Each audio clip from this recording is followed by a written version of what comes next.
And we're back. We're on Suspicion Island. I'm doing figure eights. Imagine, if you will, Peter. Do you like it? You think your partner's cheating on you. Do you like eights? They're acting a bit suspicious. I like eights, my favourite number. Do you, would you immediately, confront them, lay it on the table and talk about it? Or would you be like, no, I have to trust them first? It's because it's symmetrical both this way and that way as well. Like, you can cut it in half twice. I think that's pretty suspicious. Sorry, wait, say that again. So it's like maybe your partner's been acting a bit suspicious lately. How do I get in there? You're not really sure, maybe they're breaking off phone calls suddenly, or they're not around as much. And you start to wonder if they might be cheating on you. So would you sort of confront them, lay your feelings on the table and sort of clear the air, get it reassured, ask them what's up? Or would you try and sort of be like, because of course, you don't know for certain if they're cheating on you or anything. So or do I just trust them because they're obviously not trying to tell me it, but it's I trust that they're not cheating on me. Do I if I talk to them, is that me not trusting them enough? What would you do? Are you are you going through some shit right now, Cameron? No. Not in the least. Okay. So she is spending a lot of time with that person. Oh, what's his name? Cameron? Dude, sexist much? Okay. I don't know. I mean, the media teaches us that, we want to, everyone in TV shows and movies and whatnot confronts that in a really terrible way, you know? Do you know what I mean? They, try and trust them for a little, no time at all, and then suddenly get really suspicious. And then suddenly explode. Yeah, exactly. Who was he? I was calling my mother. Yeah. You can, I don't know. I feel like there must be, a good way of bringing it up and saying that you feel worried. It's I've always thought of, jealousy, right? Okay, jealousy, inherently it's not a bad fit. Wow, there's a lot of golems. Oh my god. Fucking golems.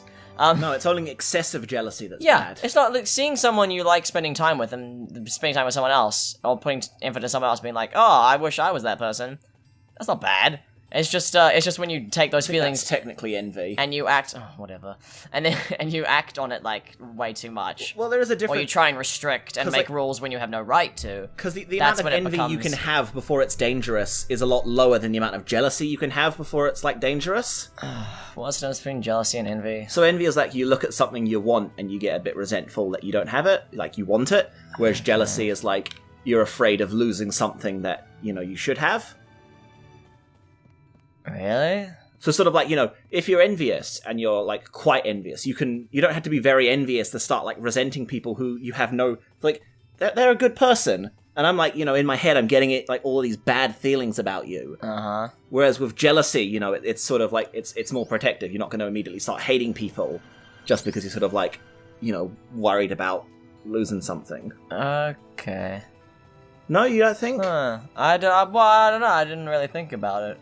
Yeah. I don't tend to care as much about definitions of things as you do. Well, no, it's just because I had to fucking write all about this whenever you study Othello. There's a lot you can talk about, yeah, I guess the interplay of jealousy and envy. Because Iago is envious, whereas Othello is jealous, and so Othello has to do a lot more to be bad, whereas Iago just immediately starts being that's true mustache twirling villain. We should have been reading these, by the way. There's these weird signposts that are all instead of the king asks, "Can you read what is in my heart?" Oh. The bronze bird replied, "Distress." Oh. And that's it.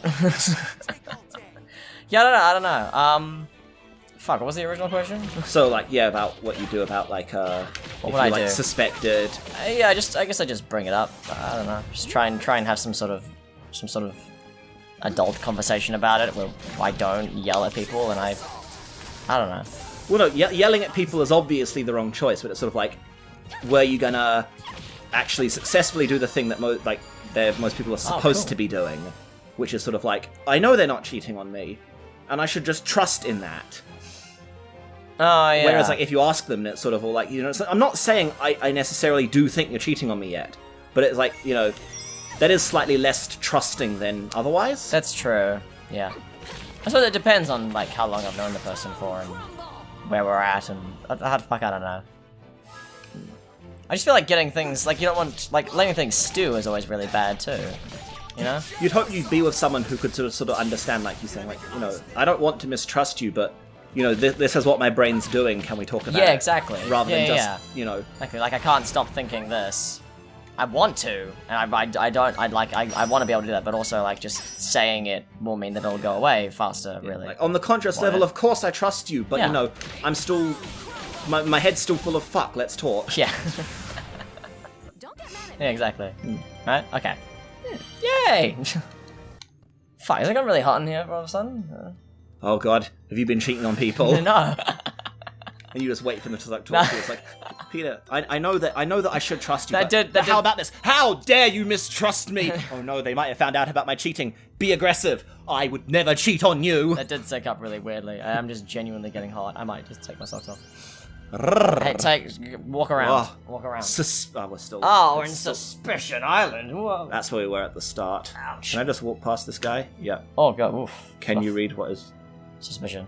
Oh. As before, the bird replied, and then it pooped, and then it pooped, and it made a little white puddle of bird poop. And the bird could, of course, see into his heart, but as a bird, it could only, squawk. Yeah, can I? Fuck. Yeah. What do you expect? Can't really say anything. What do you want? It's made of bronze. That's special enough. Well, that makes me think sort of like you ever read might be a short story, might be a book. No, Cameron, I don't read. I'm not a dork like you. Sorry, what are you saying? Well, you might have had it done like when you were a child, because I think it's a children's story. No, Cameron, I was never a child. I'm not a dork like you. The Eighth King mourned. My heart will be hard to save. The Golden Bird said, yeah, fuck yeah, you're fucked. It's an Oscar Wilde story. Sincerely. There's like a statue, like a solid gold statue of a prince. Uh-huh. And I think the prince in life was a bit like of a selfish, self-involved dick. Oh, this is gorgeous. Look at the cello tree. But then the prince just keeps seeing like really sad shit happening to everyone on the city. Uh-huh. So like his only company's like a bird, and he just keeps telling the bird to like take some of my gold, take some of the gold off me, go give it to them so they're fine. And eventually, like, gives away all his gold, and he has to pluck out the eyes of the prince, which are gems. This is a statue. Yeah. And he's sort of like, but if I take that, you'll be blind. I was like, it's fine. In life, I was, like, blind to their suffering, so, like, just do it. And he's like, cute, noble story. It sounded a little like it. It's like gold prince getting, like, talking to a bird, and he's all sad. That's true, yeah. Who is this? Who's this? I'm guessing it's our magic teacher. There's, some old lady. Ah, yes, Simone Lady. Have we, I think it was supposed to be confused. No, I don't. I'm sorry. Have we met somewhere before? Oh, you're so polite. She's such a Kate. Somewhere, my dear. We've met before right here in this very place. Because you're Actually, that is a very youthful-looking old lady. It is. Like, look at everything other than like her weird, like the weird mouth lines. Such smooth skin. This is the first time I've ever been to She must moisturize. She must have a lovely skin routine. Yeah. It's like the only thing she can't deal with is like the muscles around like her lips. My dear, I'm afraid you wouldn't understand even if I explained it to you. God damn it. Are they really gonna add some kind of, like, timey bullshit in here? They already did with the stone, remember? No, that's like, yeah, but... That's just her being crazy, that right? could just be her, at this point, it could just be her being crazy. I don't think we're supposed to assume that. I think this is a bit of an honest game. Do you like it when you're reading or playing things and you, like, realize that the obvious truth is just completely wrong? What do you mean? It's like if you'd be like watching a show or a movie or like reading something or playing a game, and it's sort of like, by and large, you sort of assume that what the characters think is the truth. Yes. Like what they picked up on. And then like later on you can realize they've got completely the wrong end of the stick. Like, if she thinks it's timey bullshit, and we're supposed to, like, are we supposed to assume she's right, she's worked out it's timey bullshit? Or like, are all the characters just making mistakes because that's what people do? And if you try to, like, look at it again from the beginning, like, objectively, you can, like, see everywhere they're wrong and realize, like... Oh, yeah, that's the world great. they're in is, like, so completely different from how all our characters are acting. Dude, like, twists are always good. It's just people like M. Night who've, like, ruined them and made them kind of, like, dorky in a way. So, like, just feel like, whoa, look at that, Like, it's... Yeah, because his first one, Sixth Sense, it was always...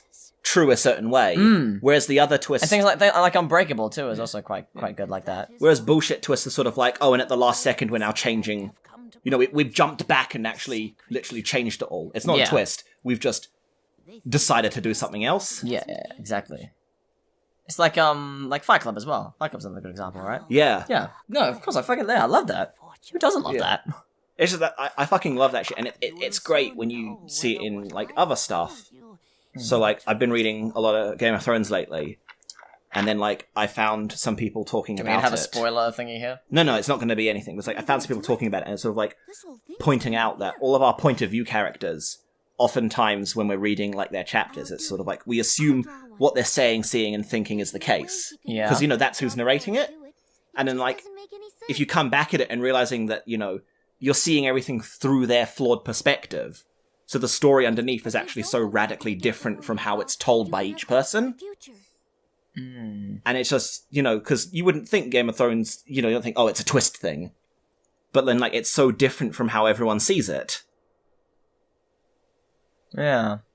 It's just, like, really fun to have, like, a book or anything just so different after you realize. Yeah, I wonder if I should read Game of Thrones. I don't think so. You don't think so? Why not? I think it's just is too much content to get through that won't appeal to you. Okay. Have you seen Unbreakable, by the way?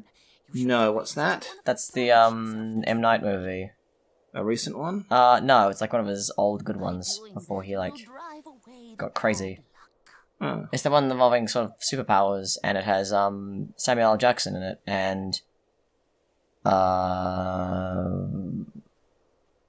who's the main guy? Is it Jason Statham? No. Wait, is it? Jason Statham's the transporter, right? Yeah, he's like like one of the action movie, like really low voice. So is it him? Crank? Yeah, he's in Crank, isn't he? Is it? Fuck, I can't remember. Right? I think it might be. Dude, people like right. It's Bruce Willis. Wait, no, it's Bruce Willis. Bruce Willis. It's Bruce Willis. Yeah, Bruce Willis. Yeah. Oh, no. You should watch that movie, man. It's got a pretty good twist in it. I should. I will. It's great. Should I litter? I don't know. Everyone else has. Everyone else has littered. Why is this tree, like, dead? If the cool kids are doing it, then I get... Why is it called the cello tree? It's not... Because it curves. Like the end of a cello. Bad luck. Really? In the world is that old woman? All of them are bad luck? Oh. Did she say that she was going to put a bad luck one on? Is that what she said? Don't know. How'd it go? Oh, wait. Is that sort of like, did she pull it, was she supposed to have pulled it out of that box? And, like, you put your fortune on the tree? I think so, yeah. Maybe a Japanese person would easily be able to follow. Yeah. Like, oh, that tradition! Well, there is, that's like a thing that's done in the new year, right?